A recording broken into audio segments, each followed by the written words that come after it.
On Canvas, if you haven't done so yet, we have that layers and channels, things to look at. We have hotkeys and definitions. They go through all the hotkeys, go through the definitions. Make sure you look at those. Monday, a week from today, we're going to do our hotkey test. A week from that, we'll do our definitions test. Sir. Speaking of layers and channels, I read in the article they say that they compare the layers thing in After Effects to the building a lasagna, and I think, yeah, but if you put in the wrong layer, everything gets all ruined. And I'm thinking to myself, yeah, but they don't mention that with After Effects you can just move all the layers up and put the right one in the right spot. No, it's just an analogy, yeah. But yeah, that's the way that it's set up. Yep. So today we're going to, we should be able to turn in our game station, and I'm going to show the next part of the assignments we're going to start working on, which is tracking. This is where I think the compositing really gets fun, because now we're actually putting things together in a motion sense sort of way. So this is an example video. I'm going to pause it. So I'm going to open up After Effects. It doesn't matter the version, 2018, 2019, whatever. Where's my stuff? Yeah, I should probably record this. Okay, so I just dropped these into After Effects, 1920 by 1080 for this one. This other one is 2048 by 1080 at 50 frames per second. That doesn't really matter too much to what we're doing, but just obviously something to pay attention to. I'm going to use this bike one, so I'm just going to drag this down to the new composition.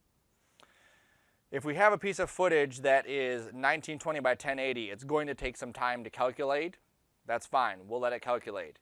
One of the downsides of After Effects is our ability to basically say, you know, there are some areas where you could say I want to use a proxy and whatever, but it's not as easy to do inside Nuke. When we get to Nuke, you'll see how easy it is to work with a low-res footage and still track a high-res piece of footage. Okay, that'll be something we do later. After Effects, we'll just deal with it. And it actually plays back pretty quick versus Nuke, which will play back a bit slower. This is this guy on a bike. It's going at 25 frames a second, but you can see it's obviously a slow motion version of this guy riding a bike. This is why this is kind of a nice one to start with. The slower the movement that happens, the easier it is to follow it from frame to frame to frame. Okay, and that's what we need to do. So, yes. So I'm going to leave it exactly the way it is. And I'm going to go over here to my right side where I have all my information. And I'm going to find the one that says Tracker.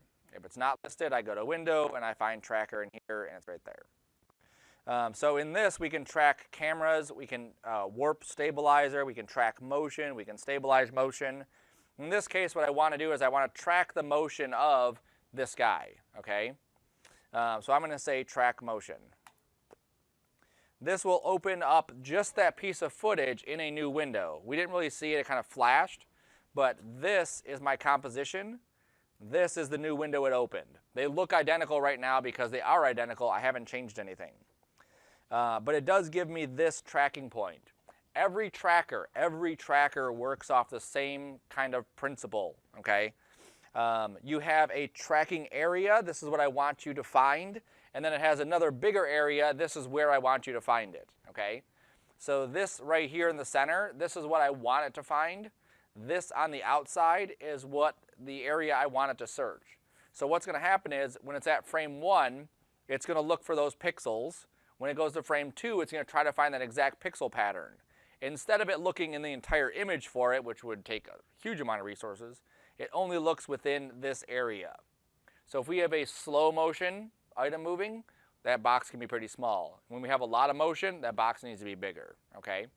So I'm going to track something on here like this front peg. So I'm back at the beginning. I'm moving this down to here. Okay. Now After Effects has this stupid thing where you can actually move the center thing. Don't move that center thing. Just leave that center thing right where it was. Let's undo that movement so that it doesn't move that away from it. There we go. All right. So I'm just zoomed in, scroll wheel, zoom in to get that. Cool. So now what do I want to track? So I'm going to make this a little bit bigger so it tracks basically this area. And I'm going to make this a little bit bigger as well. Okay? I can make it huge, but there's a chance that it could find something that looks like that and grab that item. Okay? Just as a for instance, why does he have two pairs of sunglasses? He has a pair of sunglasses here, and he's wearing a pair of sunglasses. That's weird. It's got to be regular sunglasses or regular prescription glasses, right? All right, we'll ignore his weird sunglasses, okay? So let's say, for instance, that I'm tracking these pegs up here on top of the bike. Oh, I hate you, After Effects.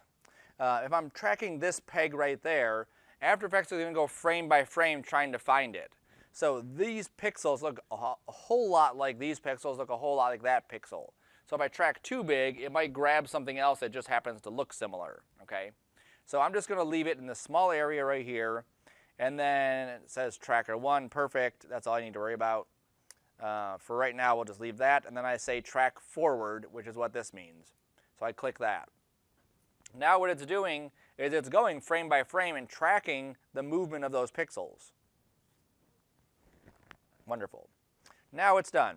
Now if we look at it, the idea here is that the first frame, that box, should essentially be in the same spot as the last frame. It looks like it's pretty good, okay? Let me do a new one, and I'll show you a bad one, okay? Now this will still be called track point 1, just ignore that for now. I'm going to track, let's say, his elbow. I don't know if his elbow will track good, we'll just find out, right? So just go like this. I'll make this really big like that. And I'll make this really small. Okay, this is basically a good recipe for it's going to find those pixels somewhere else and go crazy.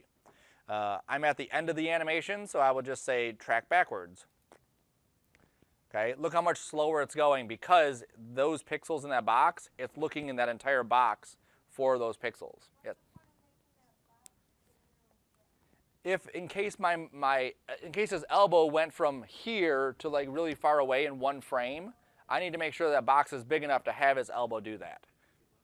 It did leave his body, right? So already it failed, right? It picked up something way over there. So that's why we have to be kind of cautious as to how big we make that box. Especially the little one, if that pixel pattern is, let's say 9 pixels that are very common, you couldn't track the sky. Those pixels are all blue. There's nothing there, okay? But obviously on his elbow, there should have been something more. Now, if I go back to the beginning here, and let's say that I shrunk this box down to here, and maybe made this box a bit bigger, and maybe even put it like that, we'll see if this works, okay? With tracking, there is no, like, always going to work situation. Typically, we have to just find a point, track the point, and see how well it does. Even on the same footage, you put the spots in the same area, you might get different results. Tracking is not a perfect thing. It just allows us to track stuff and hope for the best. That one tracked a lot better, right? So if we hit play, there it is. And you'll see it actually goes up with his elbow, right? Sweet. Okay, so we've tracked. All this is information. It's just like this is where things are moving. Typically, you want to do something with that information. So I'm going to go over to my text here. So I need to go to my composition. I'm going to go to my text tool. I'm going to click the text tool and just type in badass. We'll give him a little tattoo. Right. Actually, 2 shades. Is it possible to remove things like a spot on a person's face? Yep. Or a patch?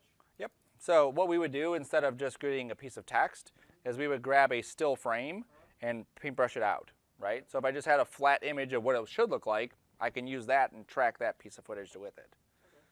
Okay. We're going to go here. We'll just give it like that color. That's fine for now. We can adjust it later. I'm going to shrink my font size down. I'm going to hit Y and move my pivot to the center of this. There we go.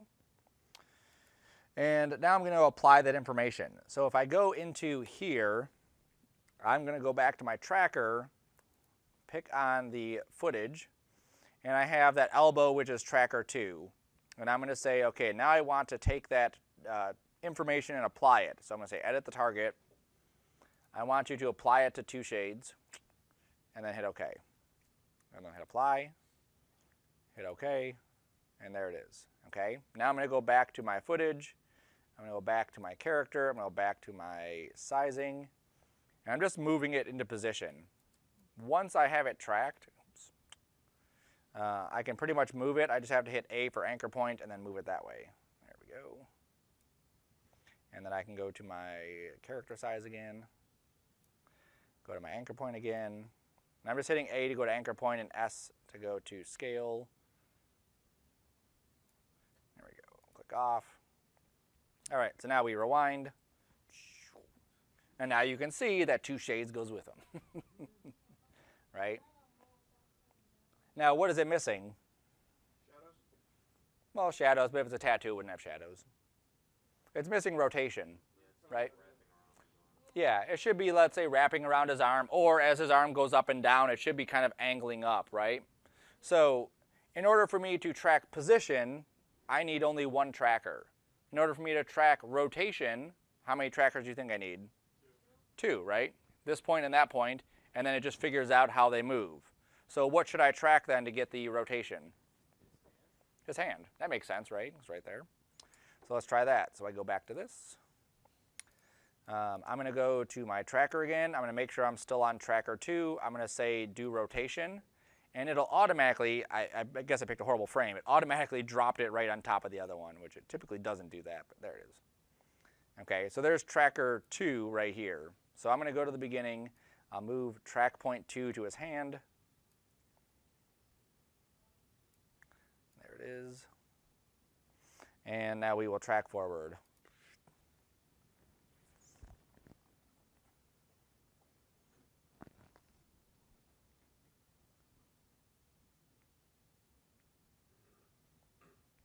And one of the nice features about Nuke that you get is you'll see, you basically get like a little preview of this is what it's tracking the entire time. After Effects, this is really annoying how it goes off frame. Can't see it. All right, so that should be on his hand at the beginning and the end. Yes, there it is, and then it's there at the end. Okay, cool. All right, so let's apply that information again. Yes. We go back to here, back to 2 shades. And now it's rotated. Kind of like in a crazy amount, right? That's like weird how much it rotated that. All right. So I'm not going to do it onto this. I will recreate 2 shades in a second.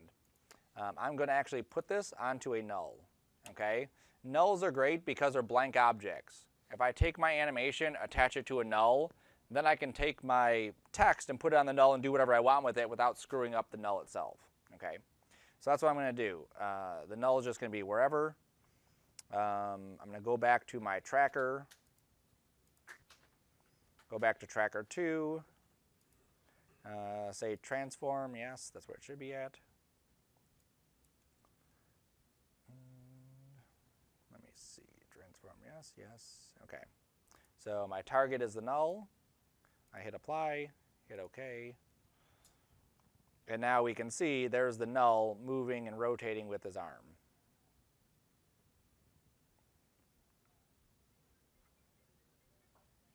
Okay, now it does move like really far right there all of a sudden, which is very odd. Let's go back to that motion piece, tracker, no, yes. Let me go to my options and see. So sometimes you have to go into the options further because something happened where one of the trackers jumped, okay? And this is, again, one of the downsides of After Effects is that we're kind of limited to the options that we have for what we're doing. But it's still important to see these things. So one thing I can do is figure out if I want to track the red, green, and blue, meaning that's going to track the actual color information, or is it going to track luminance, which is brightness, or is it going to track saturation, okay? So I'm going to hit cancel, and let's look at what each of these channels is doing. So if I look at my red, that's what the red channel looks like. You can see there's some pretty good contrast between his knuckles here and the back of his hand. If I go to my blue or green channel, there's green, not as much. If I go to blue, not as much. Okay, so the red channel actually has a lot of contrast from this to that. So that might be a good channel to track that on.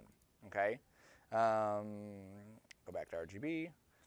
If I made this color correction, I made this. Where's my hue and saturation? Probably under H's, right? Yes, there it is. And I desaturate this. Okay, there's our brightness levels. That's what it's tracking there. This is bright and that's there. So the red and that are pretty close. I think the red actually might be just a smidge brighter than that. Okay, so that might be something that I want to do is then track just that red channel. So back to tracker 2, back to options. Okay. I guess I don't have that option for red. All right, so I guess I'll just do saturate or luminance. Another thing I can do is tell it when to adapt features. So right now what it's doing is the knuckles here look a certain way at the start of it, and at the end they're kind of rotated a little bit, okay? So what it's going to do is it's going to adapt new features if the confidence is below 80%. So it's basically saying if what's inside this box doesn't look the same from frame 1 to frame 2, and I'm not 80% sure, then I'm going to grab new pixels. And whatever's in there, that's what I'm going to search. That's why it jumped and it kind of stayed up by that other area, because it couldn't find those pixels, but it was 75% sure they were up here and it just grabbed that. Okay? If I say adapt feature on every frame, it'll actually go through every frame and update it. Typically, you'll get better results this way, but it's going to take longer to do. So I'm going to say that. I'm also going to say enhance before match. So we'll say that. Yep. All right. So now I'm going to go and track this again. And so you'll see this process of tracking is just a continuous thing where you're constantly going and tracking and adjusting and tracking and adjusting. And I hit the stop button. I just wanted to play there. Okay. Now I want to see if I can figure out where that jump is coming from. They might be coming from just the way the knuckles are moving. And maybe instead of tracking the knuckles, I track more of the wrist area. Now this is where you might see behind the scenes kind of stuff, where you might see a character that has little dots on their arm or dots on their fingers or whatever, where those are the dots that are actually tracking. It's a lot more contrast. You can see them a lot clearer. There's tracker 2, yes, okay.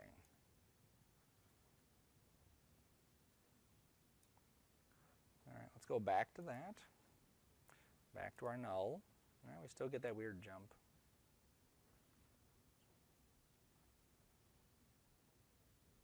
Right there.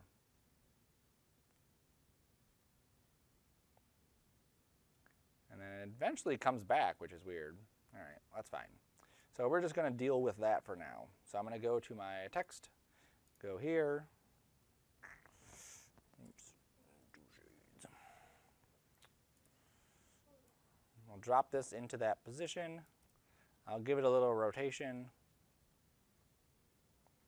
If you haven't had After Effects in a while, you're not comfortable with it, you may want to watch just a couple tutorials just on the little nitty-gritty things, or just take a lot of notes. All right, so I'm going to take this 2 shades, and I'm going to drag this parent here to that. And what that does is just connect them together, so that as I hit play now, you'll see that they're moving together. Yeah, it's rotating down. That's what that's doing, because the pivot's in the wrong spot, that's why. The pivot for this is here. The pivot should be way over there. So let's delete the null. Let's make a new one. Let's put our pivot right in the center. Okay, so I just hit Y to get to the pivot tool, drag the pivot right to the center with control. And then we just go back to our tracker. Yes, yes, yes. Back there. Back to null. And then say apply. There we go. So now let's see.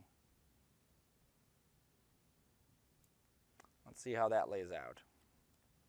So I'm going to then take the 2 shades, connect it to the null.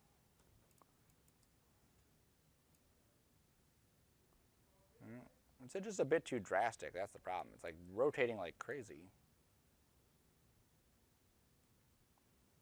All right. Now it did get us a bit further. It's obviously not a perfect setup, but I still can go through this and maybe set some of my own keyframes. So if I know like right here it's good, I can go and set a keyframe on rotation, go to where it's extremely off like this, and then just rotate that back. Oops, maybe it's because that one's off too. Let's put that pivot in the right spot.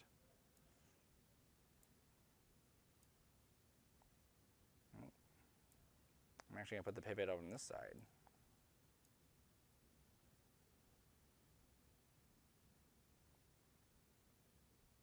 All right, this is what we're going to do here.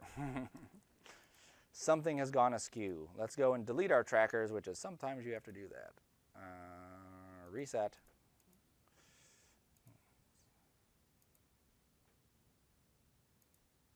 No. All right, I'm just going to open this up, open up motion trackers, and delete. There we go. All right, let's try that again. No tracks, yes. Track motion. And I'm going to do rotation also. Oh, that might have been what happened. I think the link between these must have been like crazy. Like if I were to have moved this up here, I think that's what might have happened because I remember seeing that. All right, so elbow goes here. This one will actually track, let's say, right there. Make that a bit bigger, make this a bit bigger. Let's go to our options, enhance, adapt on every frame, okie dokie, and go. Now that looks nice and smooth.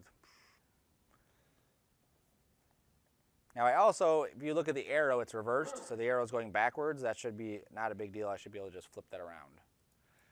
Okay, now we make a null. So I go to Layer, New, Null. I edit my target, make sure it's on null, yes, hit OK. Apply it, hit OK. All right, so there's the null. And you can see perfectly like along that arm. That's exactly what we wanted. So I definitely screwed something up last time. All right. So now let's create our text.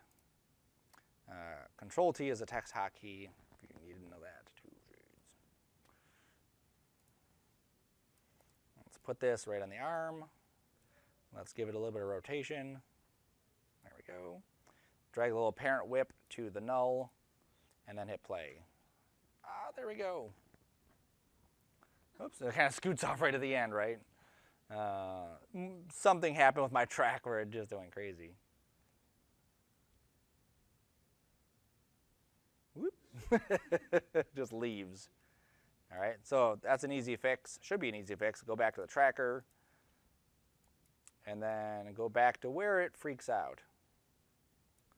Okay, so I'm basically going frame by frame here. I can use page up and page down. Yeah, you can see it definitely like lost itself. It picked it up in the car. I'm going to go back before it got lost. I'm going to shrink this size down here. Maybe even shrink this size down. That way it's kind of more isolated to the hand, and then track forward again. There we go. So now if I go back to my other comp that should have updated. Nope, I lied, it didn't update. So let's go back to this, back to apply, and OK. Yep, there we go. So we just had to reapply it, and then we're good.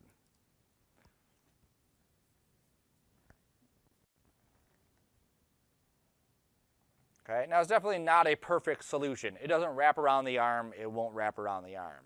But you can see very quickly I'm able to set a couple of points, track those points, and then drop stuff inside there. The same thing for, let's say, this license plate, or this license plate, or the color of his shirt. I could track lots of things and then make things move around. Oops, let's go there. Let's go back to our tracker. I'm going to make a new one, okay? And basically for every item that you have, you're going to make a new tracker. And you'll see that's going to be a difference when we get to the nuke side. There we go. So we'll go to track motion again. This one will just be a position and rotation. Make sure I don't move that center away. This one will go here. This one will go there.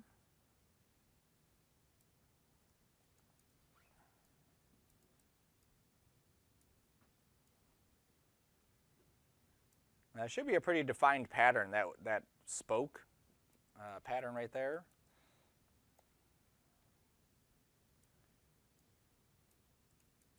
And the same thing here. All right, let's try that.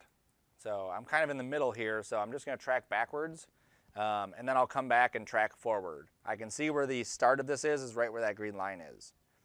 The bigger these shapes, the longer it's going to take to track. So we just let it go, let it calculate, and then we'll come back to it.